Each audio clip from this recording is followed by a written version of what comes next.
ఇప్పుడు వాణిజ్య వార్తల సమాహారం బిజినెస్ న్యూస్ను చూద్దాం.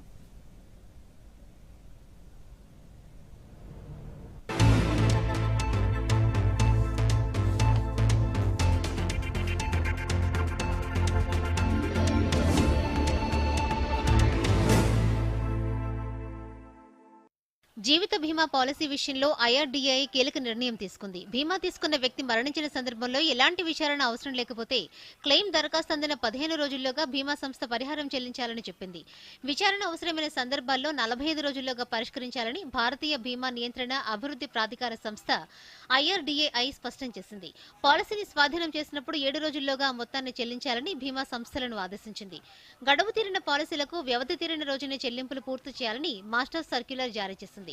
ఆరోగ్య జీవిత బీమా పాలసీలు తీసుకున్న వ్యక్తులకు పత్రాలు అందిన 30 రోజుల వరకు ఫ్రీ లుక్ పీరియడ్ నిబంధన వర్తిస్తుంది. పాలసీల నిబంధనలతో సంతృప్తి చెందకపోతే ఈ గడువులోపు పాలసీని వెనక్కి ఇచ్చేయొచ్చు.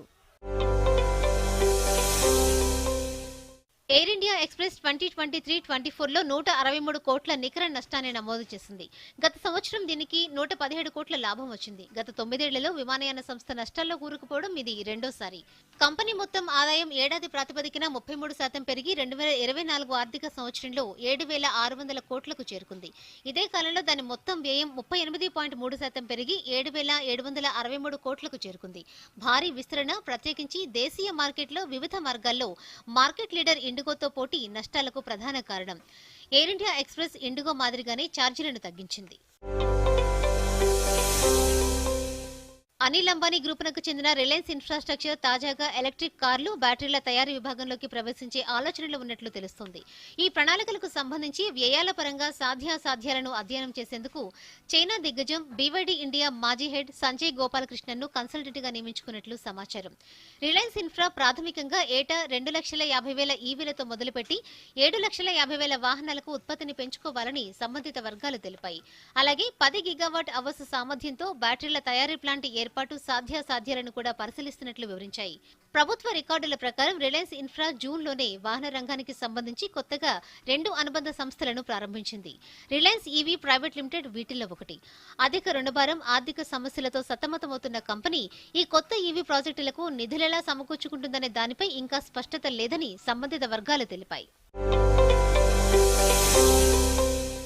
వరదలు, భారీ వర్షాలతో దెబ్బతిన్న ఆంధ్రప్రదేశ్, తెలంగాణ ప్రజలను ఆదుకునేందుకు కార్పొరేట్ సంస్థలు మేము సైతం అంటూ ముందుకొస్తున్నాయి. హైదరాబాద్ కేంద్రంగా పనిచేసే భారత్ బయోటెక్ సంస్థ 2 రాష్ట్రాల సీఎం ఫ్లడ్ రిలీఫ్ ఫండ్కు ₹1 కోటి చొప్పున విరాళం ప్రకటించింది. వరదలతో దెబ్బతిన్న ప్రజల పునరావాసం, ఉపశమనానికి సాయపడడం బాధ్యతగా భావించి ఈ విరాళం అందిస్తున్నట్లు తెలిపింది. తెలంగాణ వరద బాధితుల సహాయ, పునరావాసం కోసం జీఎంఆర్ గ్రూప్ ₹2.5 కోట్ల విరాళం ప్రకటించింది. దీనికి సంబంధించిన చెక్కును జీఎంఆర్ గ్రూప్ ప్రతినిధులు శుక్రవారం ముఖ్యమంత్రి రేవంత్ రెడ్డి, ఉప ముఖ్యమంత్రి భట్టి విక్రమార్కకు అందజేశారు. ఇప్పటికే సినీ రంగానికి చెందిన హీరోలు, డైరెక్టర్లు, ప్రొడ్యూసర్లు తదితర నటులు తెలుగు రాష్ట్రాలకు సాయాన్ని ప్రకటించారు. హైదరాబాద్ లో 22 క్యారెట్ల 10 గ్రాముల బంగారం ధర ₹66,800 ఉంది. ఇక 24 క్యారెట్ల 10 గ్రాముల బంగారం ధర ₹72,870 ఉంది. ఇక దేశ రాజధాని ఢిల్లీలో 22 క్యారెట్ల 10 గ్రాముల బంగారం ధర ₹66,950 ఉండగా 24 క్యారెట్ల 10 గ్రాముల గోల్డ్ ధర ₹73,020 ఉంది. ఇక హైదరాబాద్ లో కిలో వెండి ధర ₹89,500 ఉంది. డాలర్తో పోలిస్తే రూపాయి మారకం విలువ ₹83.96, యూరోతో పోలిస్తే రూపాయి మారకం విలువ ₹93.8, పౌండ్తో పోలిస్తే రూపాయి మారకం విలువ ₹110.251 ఉంది.